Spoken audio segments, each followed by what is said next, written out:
संविधान डढाउनेहरूलाई लिएर आएपछि त यो राज्य व्यवस्था नै डढ्यो, अब सिद्धियो। अब नेपाल राष्ट्र नै समाप्त भयो। राज्य देश रह्यो भने धेरैचोटि संविधानहरू आउँछन् जान्छन्, तर उहाँले चाहिँ राष्ट्रै समाप्त गर्ने कुरा गर्नुभयो। बीबीसीलाई अन्तर्वार्ता दिँदाखेरि त्यसै दिन प्रसारण भयो हिजै, उहाँले अन्तर्वार्ता दिँदा भारतसँगको असहमति टुङ्गियो, प्रधानमन्त्रीजी भारतसँगको असहमति टुङ्गियो भन्ने, अनि उप प्रधानमन्त्रीजी बहुल राष्ट्रिय राज्य बनाउने कुरा गर्नुहुन्छ भनेदेखि अब नेपाल भन्ने एउटा देश त बाँकी छ। असमझदारी टुङ्गियो भनेपछि लिपुलेक लिम्पियाधुरा र कालापानी के भए? अहिले यो सरकार अथवा यो संविधानको पालक हुँ भन्ने अथवा प्रधानमन्त्रीजीले नै राष्ट्रघात गर्नुभएको छ भन्ने कुरा म तपाईको संविधानको धारा 5 पढेर निवेदन गर्न सक्दछु। नेपालको स्वतन्त्रता, सार्वभौमसत्ता, भौगोलिक अखण्डता, राष्ट्रियता, स्वाधीनता, स्वाभिमान, नेपालीको हक हितको रक्षा, सिमानाको सुरक्षा, आर्थिक समुन्नति र समृद्धि नेपालको राष्ट्रिय हितका आधारभूत विषय हुनेछन्। राष्ट्रहित प्रतिकूलको आचरण सङ्घीय कानुन बमोजिम दण्डनीय हुन्छ भनेपछि उहाँले राजेन्द्र महतो जस्तो बहुल राष्ट्र नेपाललाई नै टुक्रा टुक्रा बनाउने यो उद्देश्यका साथ हामी सरकारमा आएका हौँ भन्ने हो भने त्यो उद्देश्यका साथ सरकारमा आउने मान्छेलाई सरकारमा ल्याउने त प्रधानमन्त्रीजी हो भने उहाँले चाहिँ संविधानको धारा 5 बमोजिम राष्ट्रहितको काम गर्नुभयो त।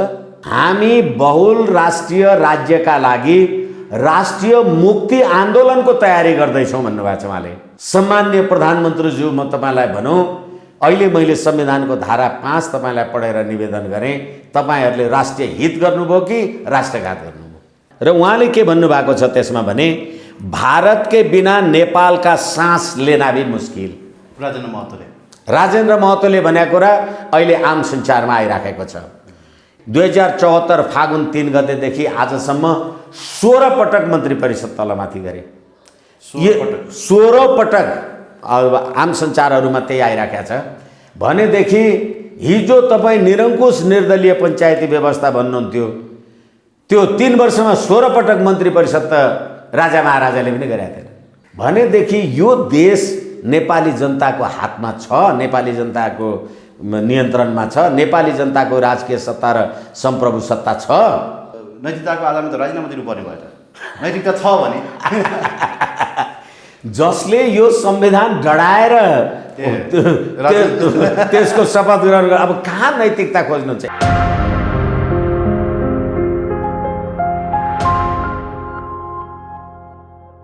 बल्ल नयाँ युग सुरु भयो।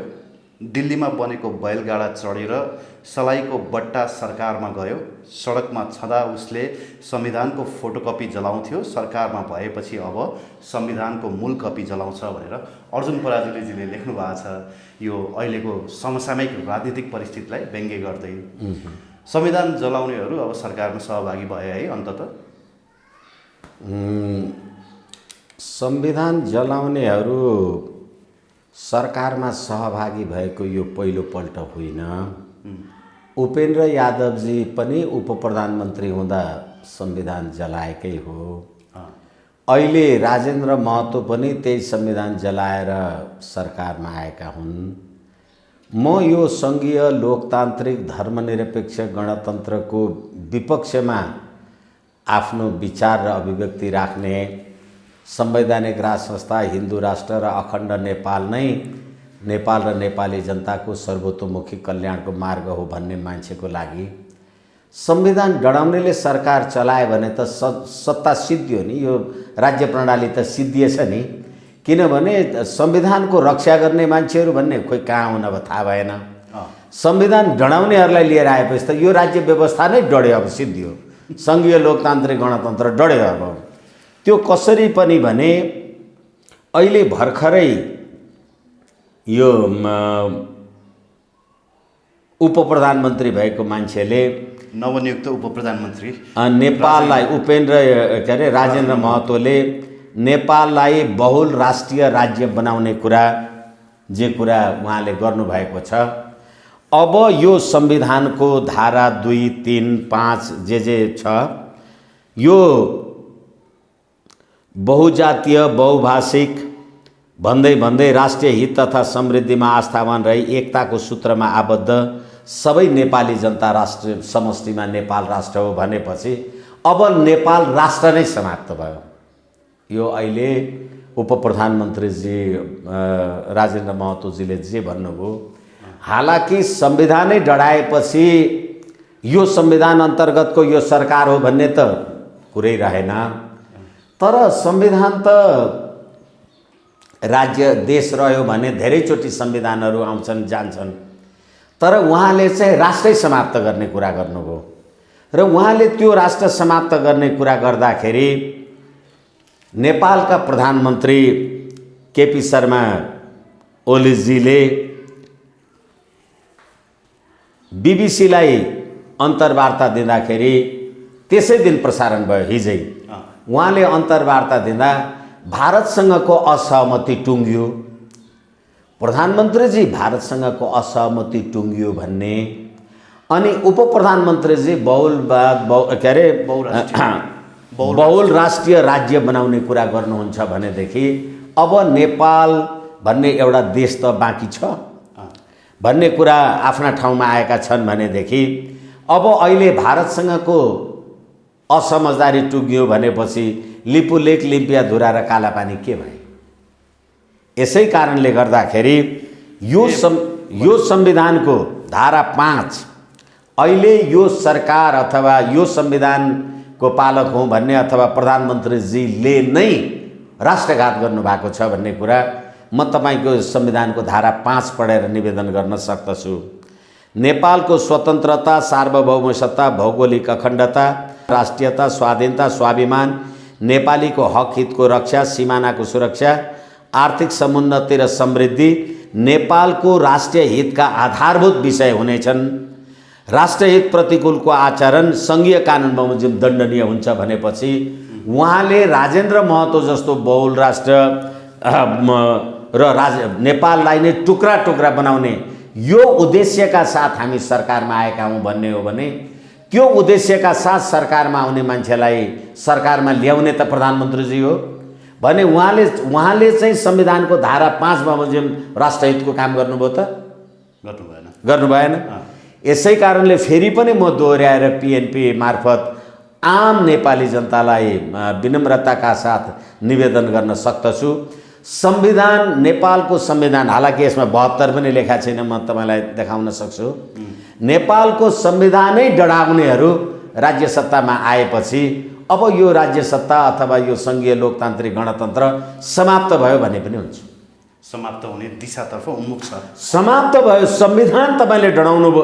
अहिले तपाईले सक्यो अब हो, किनभने अहिले तपाईले यो संविधान डढाउनु भयो। संविधान डढाएका कुरामा त तपाईले सुरुमा पनि एउटा कसैले त्यो सटायर गरेको कुरालाई सुनाउनु भयो र कसरी पनि यो संविधान डढ्यो भनेदेखि अहिले सर अलिकति एउटा प्रश्न म यहाँ जोड्न चाहन्छु।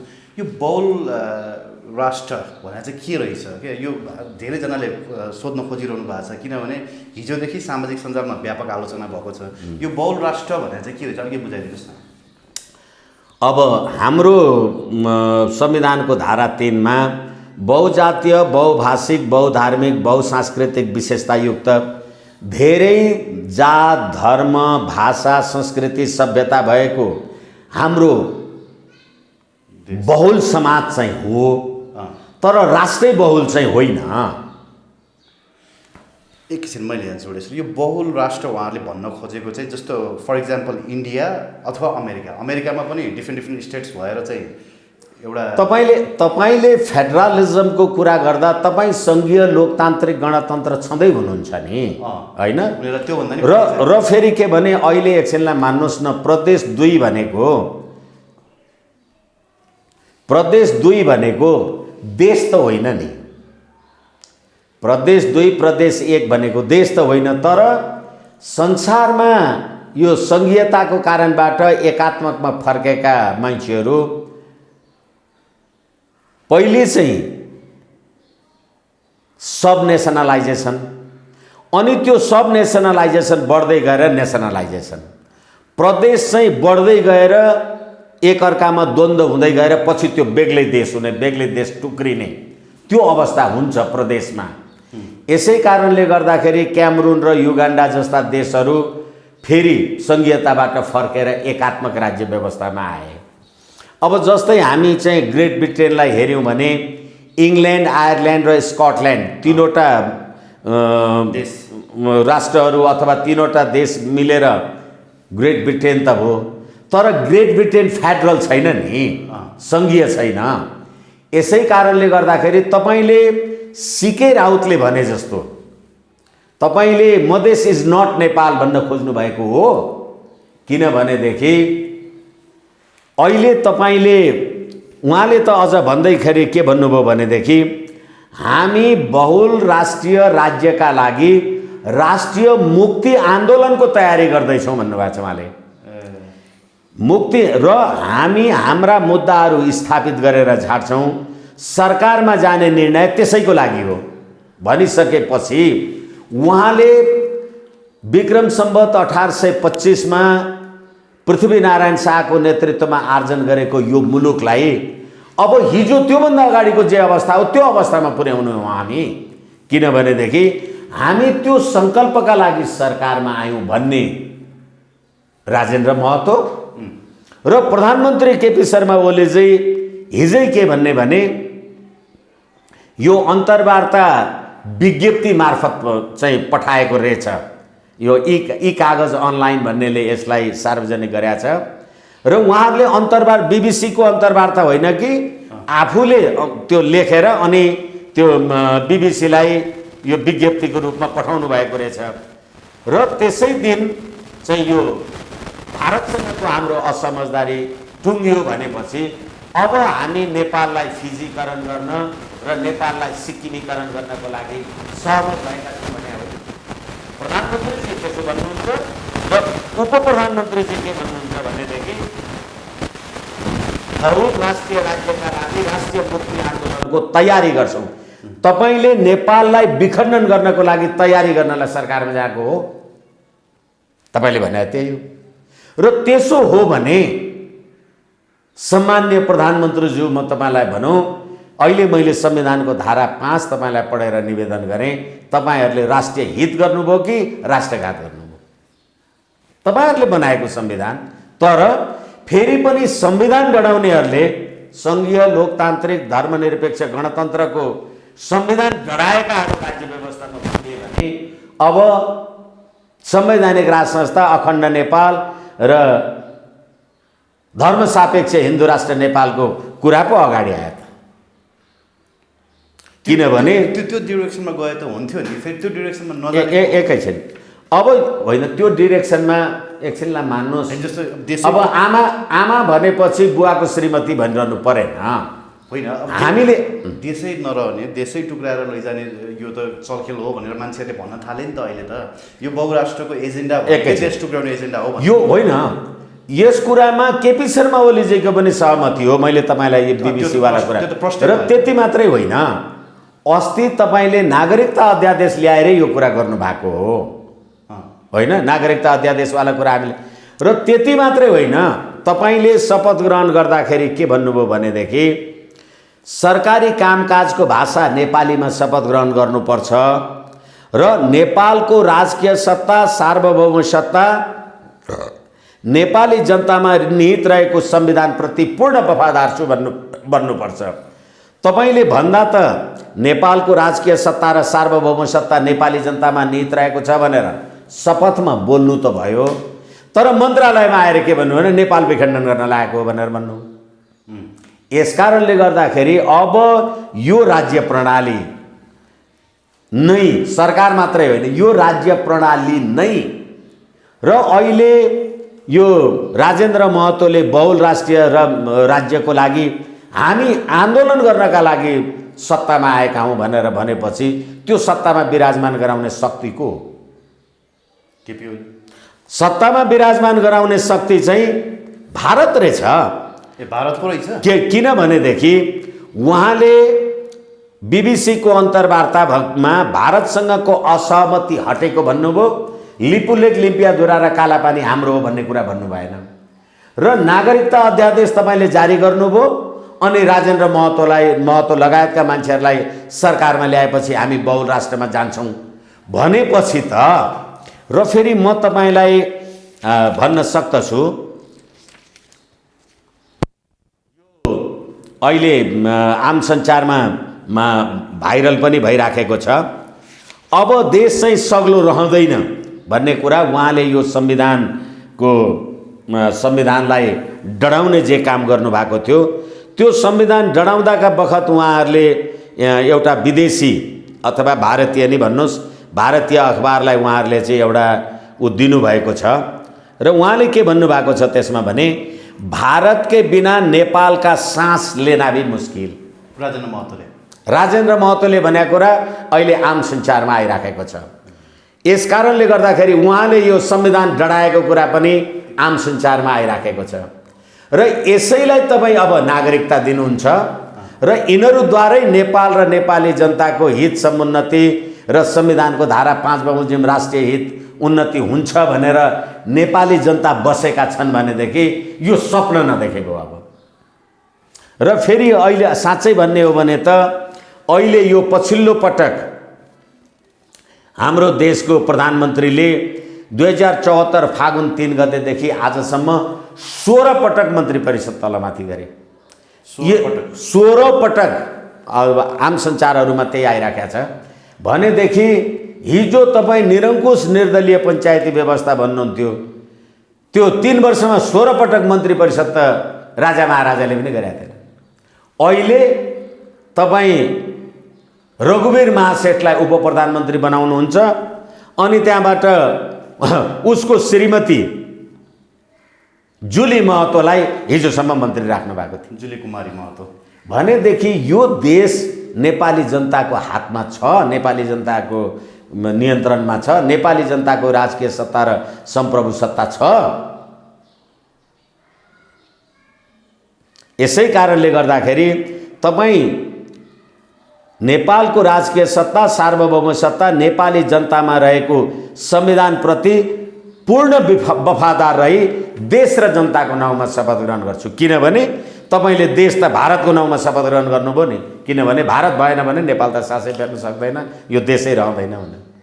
अनि तपाईले त्यतिखेर आन्दोलन गरेका बेलामा जुन मलाई लाग्छ 50औं मान्छेहरू तपाईँ नाकाबन्दीको बेलामा नेपाली जनता मार्नुभयो र अहिले नागरिकता बाँडेपछि चाहिँ अनि बल्ल अहिले नागरिकता किन बाँडियो भने म तपाईलाई निवेदन गरौँ, संविधानको धारा 114 धेरैचोटि भनेको छु मैले, नागरिकता सम्बन्धी विधेयक 2075 4/22 75 76 77 78 4/22 हुन लागिसक्यो। 4 वर्षदेखि प्रतिनिधि सभामा विचाराधीन छ भने तपाईँ प्रतिनिधि सभा पटक पटक विघटन गर्नुभयो र पछिल्लो पटक प्रतिनिधि सभा विघटन गरेर नागरिकता लिएर आउनुभयो। संविधानको धारा 114 बमोजिम अध्यादेश भनेको के भने कानुन नियम संविधानमा व्यवस्था नभएको कुरा तर तत्काल केही गर्न आवश्यक भयो भने अध्यादेश ल्याउनुपर्छ। अहिले नागरिकता अध्यादेश किन चाहिएको थियो? तत्काल केही गर्नु कसैको लागि। तर अब यसमा हामी नियत हेरौँ। तपाईले हालाकि अहिले सर्वोच्च अदालतमा मुद्दा परेको छ, हेर्दा हेर्दैमा गइसक्यो होइन, सर्वोच्च अदालत एकैछिन सर्वोच्च अदालतमा मुद्दा परेको छ, त्यो मुद्दाको छिनोफानो कहिले होला, अदालतको विचाराधीन विषयमा तपाईले काम कारबाही गर्न पाउनुहुन्न जहाँ विधिको शासन हुन्छ।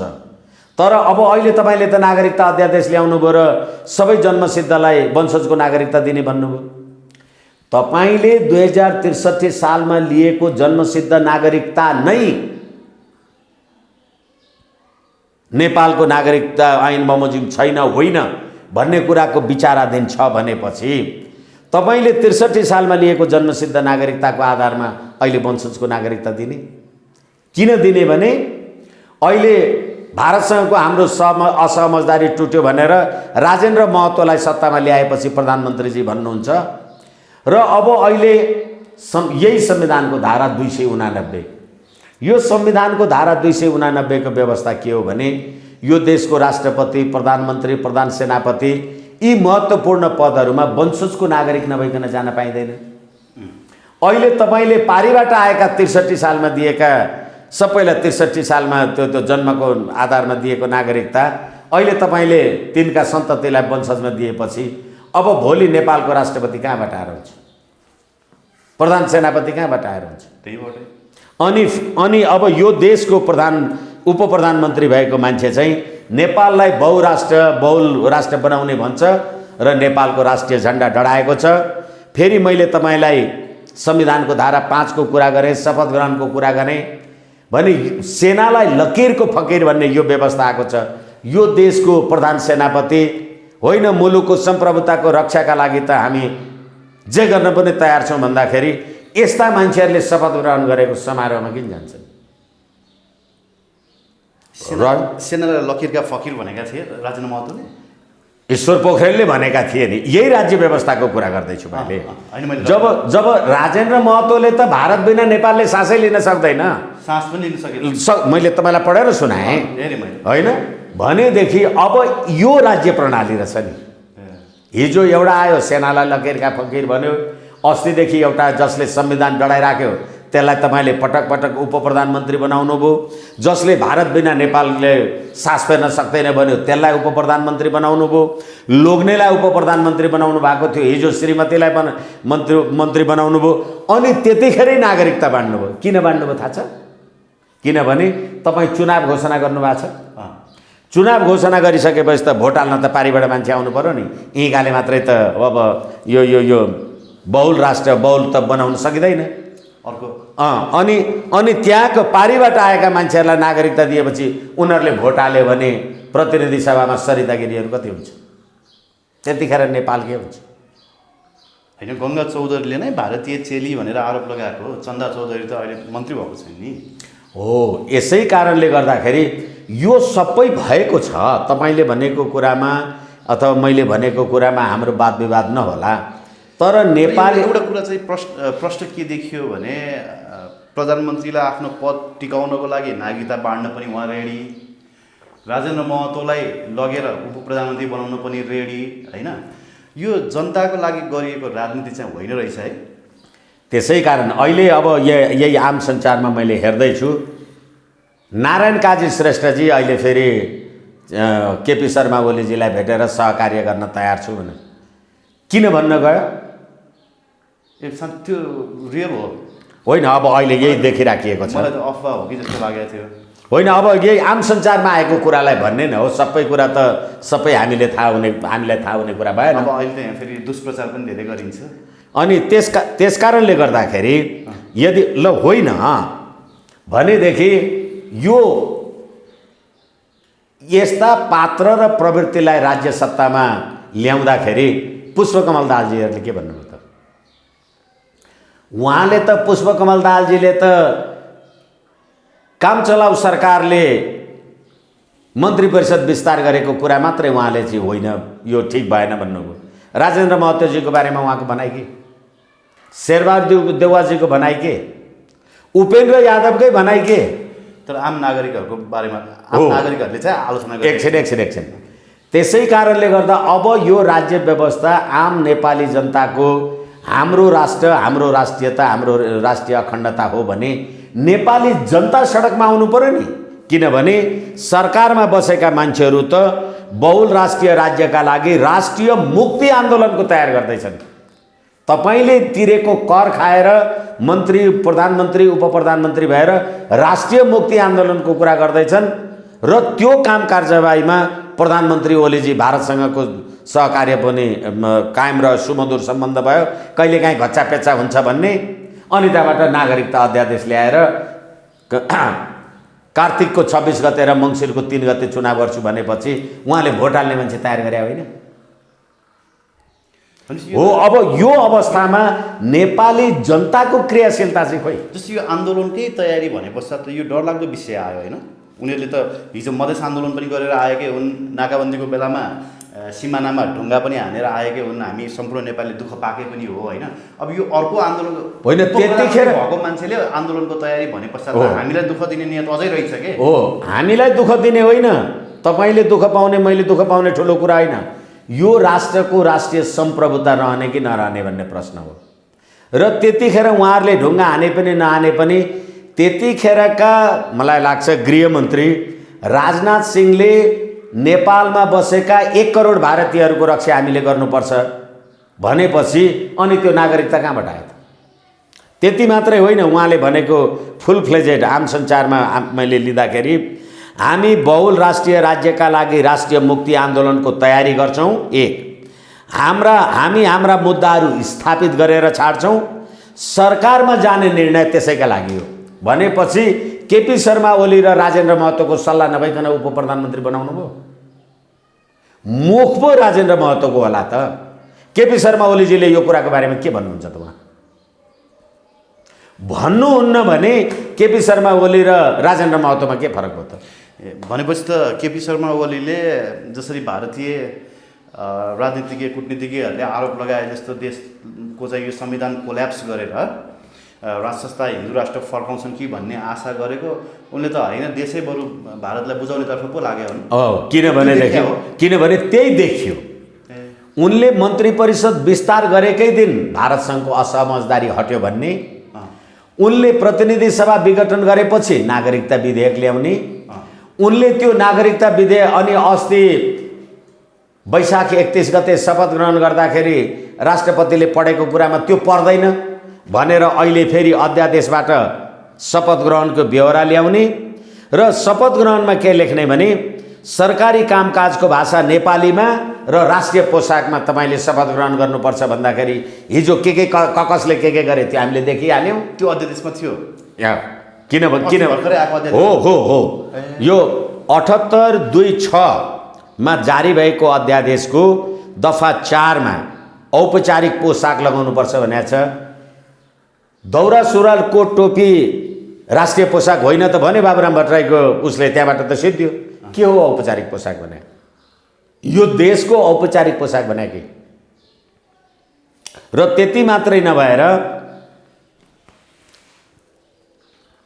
देश र जनताको नाउँमा शपथ लिन्छु र मुलुक र जनताको भलो चिताएर काम गर्छु भनेपछि अनि थपक्क श्रम मन्त्रालयमा आउँदाखेरि चाहिँ तपाईँले के भन्नुभयो? हामी राष्ट्रिय मुक्ति आन्दोलन गर्छौँ। त्यो आन्दोलन गर्नको लागि म मन्त्री पाएको हुनेछ। के बनाउनु भएको छ? कहाँ छ देश? यसकै कारणले फेरि पनि मैले pnpkhabar.com मार्फत धेरैचोटि निवेदन गरेँ, नेपाली जनताको जागरुकता चाहिँ खोइ कहाँ छ? त्यहाँ अझै पनि आउँला छ। एउटा कुरा चाहिँ प्रश्न के देखियो भने नि, राजेन्द्र महतोले त्यो टङ स्लिप भएर जिब्रो चिप्लेर मात्रै त्यो कुरा बोलेका होइनन्। उनको किनभने पार्टीको एजेन्डा नै त्यही हो होइन। उनीहरूले आफ्नो त्यो जसपा गठनमा त यसलाई बुँदामै राखेका छन् पार्टीको एजेन्डाभित्र भनेपछि उनले त अब नैतिकताको आधारमा त राजीनामा दिनुपर्ने भयो त। नैतिकता छ भने जसले यो संविधान डढाएर त्यसको शपथ ग्रहण अब कहाँ नैतिकता खोज्नुहुन्छ एकछिन। र अर्को कुरा, तपाईँले रोटी र बेटीको नाउँमा पारीबाट आएका तमाम मान्छेहरूलाई नागरिकता दिनका लागि अध्यादेश ल्याउनुहुन्छ। अब तपाईँ नैतिकताको कुरा गर्ने, नागरिकताको बारेमा 75(4)(22) देखि पार्लियामेन्टमा विचाराधीन छ भनेर नागरिकता विधेयक विचाराधीन छ, दुनियाँ सबैले भनेकै कुरा हो भने त्यो कुरा प्रतिनिधि सभा विघटन गरेर तपाईँ लिएर आउने। अब तपाईँ कोसँग नैतिकता खोज्दै हुनुहुन्छ? कहाँको नैतिकता खोज्दै हुनुहुन्छ? कस्तो नैतिकता खोज्दै हुनुहुन्छ? के शपथ ग्रहण गरेर आउनुभयो? के पद बहाली गर्ने बित्तिकै के कुरा भन्नुभयो? अनि लिपुलेक लिम्पियाधुरा र कालापानी त हामीले त भारतबाट फिर्ता पो लिएर आएका थियौँ भनेको। अब जब राजेन्द्र महतोलाई तपाईँले शपथ ग्रहण गराउनु भयो र ऊ चाहिँ बहुल राज्यका लागि चाहिँ काम गर्छु भनेछ, त्यसै दिन चाहिँ तपाईँको अन्तर्वार्ता बीबीसीले सार्वजनिक गर्छ भनेपछि बुझियो नि कुरा। सबै कुरा सेटिङमै भएको छ। सबै कुरा सेटिङमा भएको छ। अनि तपाईँले यो संविधानमा एउटा कुरा लेख्ने, कागजमा अर्को कुरा लेख्ने,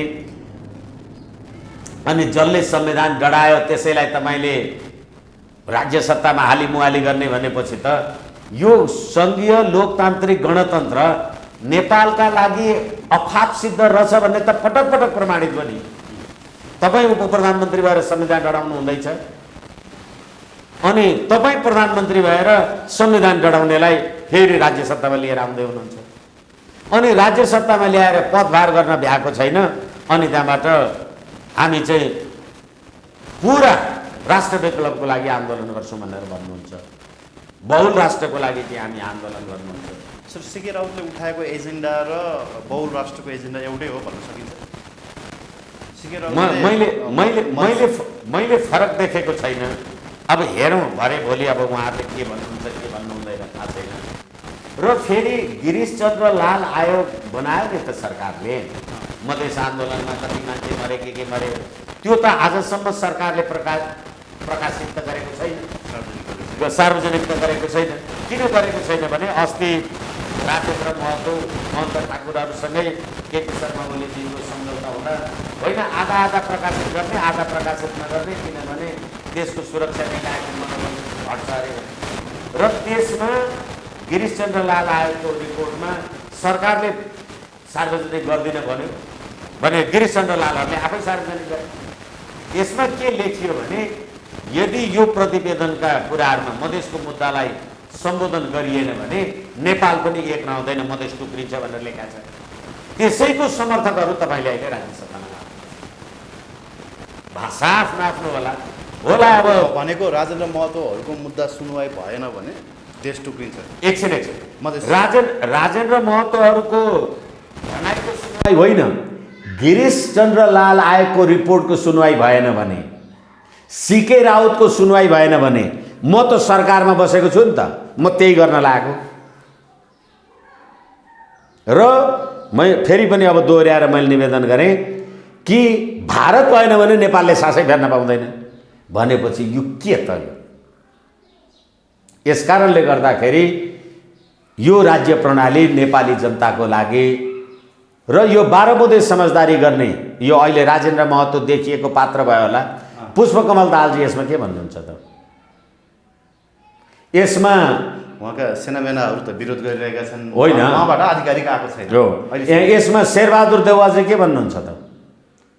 उहाँहरूले त नागरिकताको काम विरोध गर्नुभयो रहेछ। हो, त्यसै कारणले गर्दा 12 बुँदे समझदारीका सहयात्रीहरू र कुनै न कुनै रूपमा राज संस्थाको आवरणमा आफूलाई राजनीतिमा स्थापित गरेका हुँ भन्ने नौटङ्कीवालाहरू पनि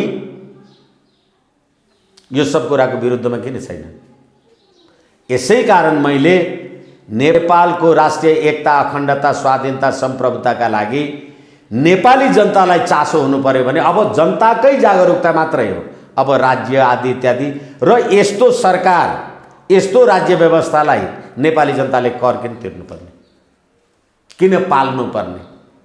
अहिले प्रतिनिधि सभा विघटन भएको छ भन्नुभएको छ तपाईँले। प्रदेशका सांसदहरू लगायत यो केन्द्रीय सांसद गर्दा 844 जना सांसदहरू छन् र तिनीहरू महिनाको लाखौं लाख राष्ट्रको ढिकुटी दोहन गर्छन्। नेपाली जनताले के पायो? मन्त्री बनाएकाले देश टोक्र्याउँछु। अनि त्यस्तालाई तपाईँ हामीले तिरेको कर, नेपाली जनताले तिरेको कर, अहिले त तपाईँ संसद सदस्य होइन। तपाईँ संसद सदस्य नभए पनि संसद सदस्यको लोगो लाएर हिँड्नुहुन्छ। गाडी लिनुभएको छ, सुविधा लिनुभएको छ, मोटर लिनुभएको छ, भत्ता लिनुभएको छ, तलब लिनुभएको छ, पिए राख्नु भएको छ।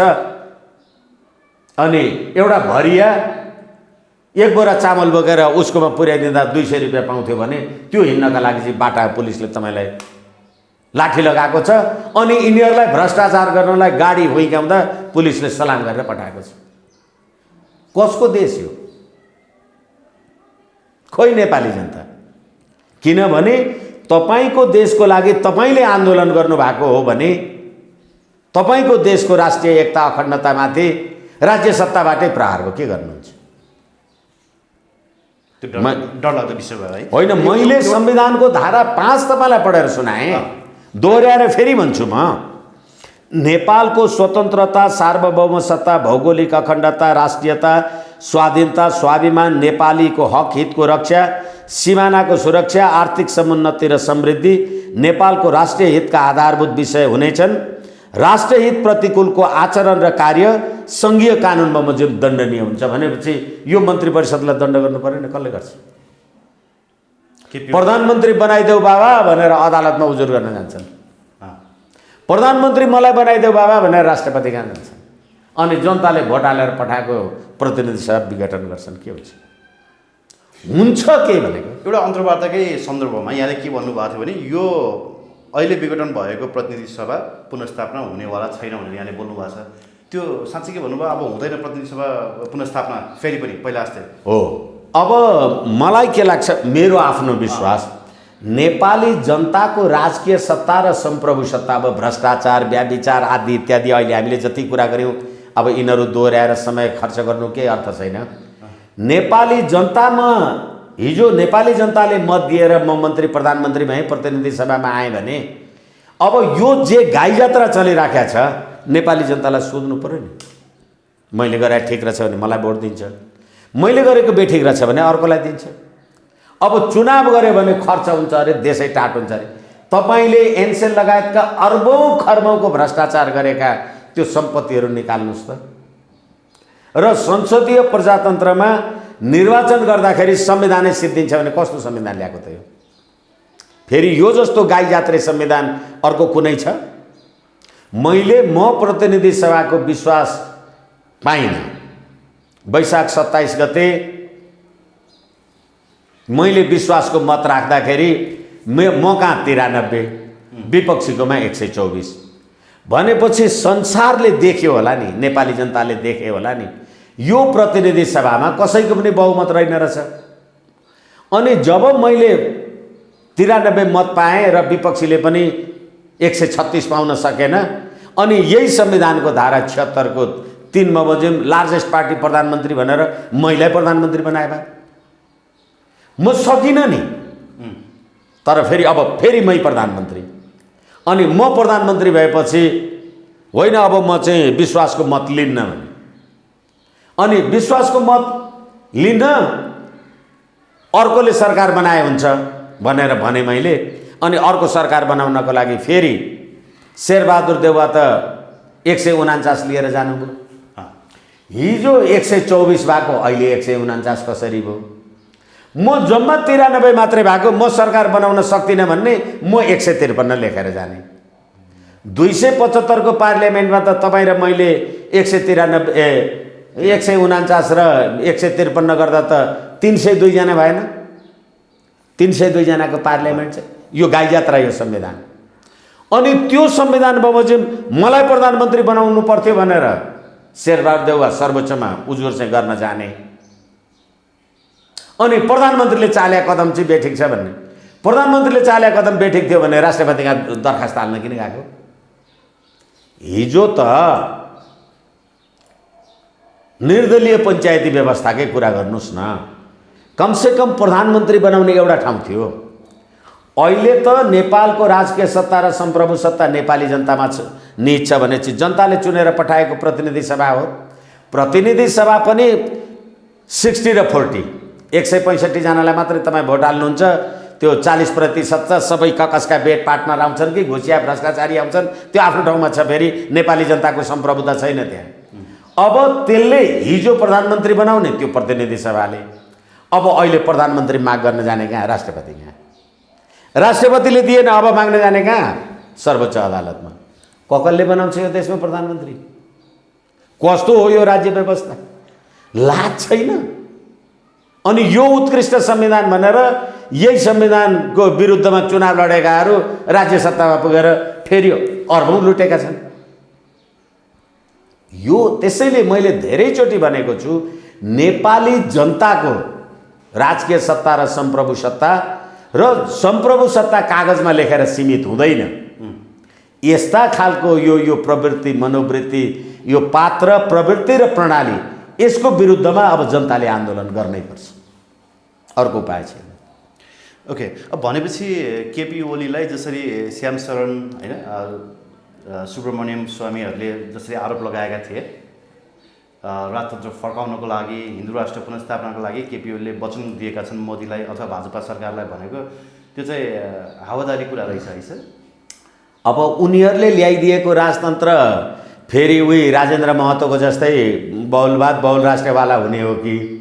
तर एउटा कुरा चाहिँ के हो भने संविधान पटक पटक डढाएर, यो संविधान डढाएर यही संविधान अन्तर्गत मन्त्री सन्त्री भएका छन् भने यो राज्य व्यवस्था त डढ्यो नि त, डढ्यो नि त।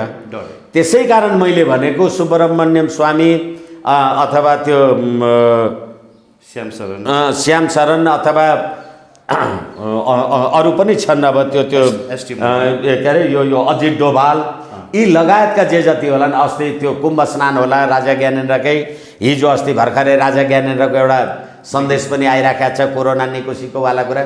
यी सम्पूर्ण कुरा जे जति हुँदाखेरि पनि तपाईँलाई भोग लागेछ मैले भात खाएर हुन्छ?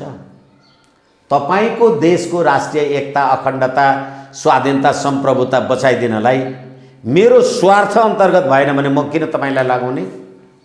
यसैले मैले दोहोऱ्याएर तेह्र्याएर पटक पटक अहिले पनि भनिसकेँ, नेपाली जनताको जागरुकताको आवश्यक वाञ्छनीयता भयो। यो पद्धति, प्रणाली, संविधान, यो संसद, सरकार कुनै पनि काम लागेन, कामै छैन। चप्पल पड्काएर काठमाडौँ छिरेका नेताहरूले महल ठडाए, अरबौँ पैसा कुम्ल्याए, अनि हामी जनता चाहिँ जहिले पनि शोषित मात्रै भइरह्यौँ, हेरिरह्यौँ, कहिले विरोध गरेनौँ है। हो, मैले त्यसैले त्यसकै परिणाम के हामी सधैँभरि शासन मात्रै गरिराखेँ हो। त्यसैले मैले तपाईँमाथि अत्याचार गरिराखेको छु र तपाईँ सहेर बस्नुहुन्छ भने म त किन छोड्छु? तपाईँ अत्याचारको विरुद्धमा प्रतिवाद त गर्नु पर्यो नि। कहाँ गर्नु, पालै पालो बरु अत्याचार गरिरहने नि हो। त्यसै कारणले गर्दा नेपाली जनता त्यो प्रतिवाद गर्न उठ्दैनन् भने त राजेन्द्र महतो मार्का, केपी ओली मार्का त आइरहन्छन्, गइरहन्छन्। अनि एउटा सामन्त गोयल आएर यो सम्पूर्ण कोर्सै चेन्ज गरिदियो ल। यसै कारणले गर्दाखेरि यो राज्य प्रणाली, यो राज्य व्यवस्था नेपाली जनताको हित समुन्नतिको लागि होइन भनेर हामीले जे भनिराखेका थियौँ। र अघि पनि मैले भर्खरै कुरा गर्दा भने अहिले पनि तपाईँ संसद सदस्य होइन, प्रतिनिधि सभा विघटन भएको छ, तपाईँ संसद सदस्य लोगो लगाएर हिँड्नुहुन्छ। कहाँ छन् नेपाली जनता? थाहा छैन। अहिले पनि तपाईँ राज्य कोषबाट तलब खाइराख्नु भएको छ, अनि त्यो राज्यको गाडी, मोटर, भत्ता, सुविधा अनेक तपाईँ खाइराख्नु भएको छ। अनि नेपाली जनता चाहिँ भारी बोकेर 200 रुपियाँ कमायो भने 15% कर तिरिराखेको छ। नेपाली जनताको विवेक चाहिँ खोइ भने कहाँ गयो? विशेष गरेर अलिकति कानुनी कुरा नि, यो मन्त्रीमण्डल अहिले त यो सरकार अब कस्तो सरकार हो नै थाहा छैन, कुन अनुसारको सरकार हो नि थाहा छैन, 76 को कुन अनुसारको सरकार हो भन्ने थाहा छैन हामीलाई। अब यो मन्त्रीमण्डलको वैधानिकता कहिलेसम्म हुन्छ? अब यो केपी ओली सरकारको वैधानिकता कहिलेसम्म हुन्छ? मुद्दा यता चलिरहेको छ होइन। अब यो त भद्रकुल भएन भने। अब अहिले 76-7 को सरकार भन्नुहुन्छ, किनभने प्रतिनिधि सभामा विश्वासको मत कसैले पाउन नसकेपछि त्यही प्रधानमन्त्रीले प्रतिनिधि सभा विघटन गर्ने र निर्वाचनमा जाने 76-7 को कुरा गर्नुहुन्छ। तर 76-7 को सरकार तपाईँले हिजो बनाउँदाखेरि तपाईँले बनाएका रामबहादुर थापा, बादल लगायतका मन्त्रीहरूलाई त सर्वोच्चले हटाइदियो। अब अहिले तपाईँले यी मन्त्रीहरू कसरी राख्नुभयो?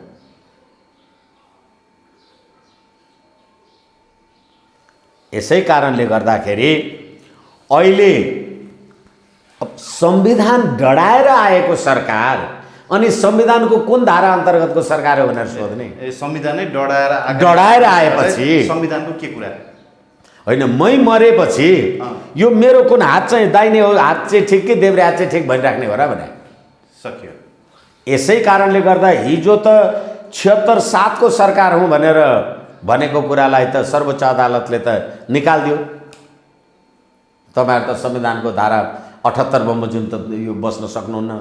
अनि अब अहिले प्रतिनिधि सभा विघटन भएर तपाईँले 2-2वटा 3-3वटा अध्यादेश ल्याइसक्नुभयो। अब कुन कानुन अन्तर्गत तपाईँ मन्त्री परिषदको विस्तार गर्दै हुनुहुन्छ? किनभने अब भन्ने गरिन्छ काम चलाउ सरकार भनेर। काम चलाउ सरकारले मन्त्री परिषद विस्तार गर्ने भन्ने खोइ यो संविधानमा त मैले देखाएको छैन। तर अध्यादेश लिएर आउने भन्ने पनि छैन। र फेरि के भने अध्यादेश तपाईँ अब ल्याउनु भयो भने भोलि होला नि, पर्सि होला नि, तर संविधानमै नभएको कुरामा मन्त्री परिषदको व्यवस्थाको कुरामा तपाईँले नयाँ अध्यादेश कसरी ल्याउनुहुन्छ? अब हालाकि ल्याउनुहुन्छ, तपाईँहरू सत्तामा हुनुहुन्छ, जे मन लाग्ने होला। तर जुन कुरै डढी नै सक्यो, अब त्यहाँ को ल्यायो को ल्याएनको के अर्थ हुन्छ? होइन, संविधानै विघटन गरे पश्चातै नागरिकता अध्यादेश आएको होइन र? हो त्यसैले गर्दाखेरि नागरिकता अध्यादेश आउने कुरा त्यो आफ्नो ठाउँमा छ, तर अहिले त तपाईँले संविधान डढाएर सरकार बनाउनु भयो नि। तपाईँले अहिले प्रश्न राख्नु भए अनुसार यो संविधानको कुन धारा अन्तर्गतको सरकार हो भन्दा त सरकार बनाउने व्यवस्था त हाम्रो संविधानको धारा 76 हो। धारा 76 मा त यस्तो व्यवस्था देखिएको छैन। अस्ति तपाईँले बनाएकोलाई सर्वोच्च अदालतले अवैध भन्यो। अब तपाईँले मन्त्री परिषद विस्तार गर्नुभयो, तपाईँले संविधान पनि देखाउनु परेन, कानुन पनि देखाउनु परेन, अनि डढाएर ल्याएपछि धारा छैन।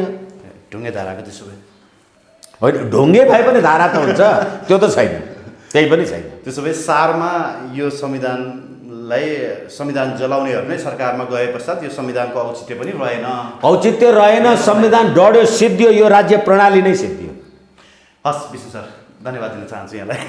हस्, मलाई पनि मेरो कुरा राख्ने अवसर दिनुभयो। pnpkhabar.com लाई हार्दिक धन्यवाद, नमन, प्रणाम।